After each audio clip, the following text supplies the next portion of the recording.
Cette question maintenant, l'inflation a-t-elle atteint un plafond? Ce mois-ci, la hausse des prix alimentaires est à plus 17,6% sur un an et cela aurait pu être pire.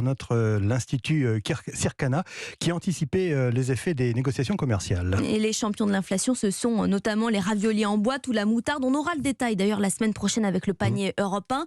En tout cas, les tarifs français restent imbattables pour nos voisins belges. Dans leur supermarché, l'inflation dépasse les 20%. Démonstration à Ronc, dans le Nord, où Maximilien Carlier a compté les plaques d'immatriculation belges. Sur le parking de cette grande surface, on entend parler néerlandais, des clients belges. Il n'y a que ça, les caddies sont remplis de lait, de fromage et surtout de packs d'eau. En Belgique, l'eau est plus chère, mais même les yaourts de la même marque, c'est le double chez nous. Alors passer la frontière pour faire ses courses en France, ce n'est pas nouveau bien sûr, mais le phénomène s'est accentué ces dernières semaines, comme l'explique Jean-Louis. On venait une fois tous les 2-3 mois et maintenant on vient une fois par mois. À cause de l'inflation, c'est catastrophique.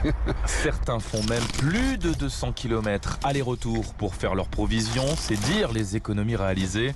Eddy est originaire de Bruxelles. On gagne 50 € par caddie. Ah oui, et maintenant j'espère que vous n'allez pas augmenter les prix.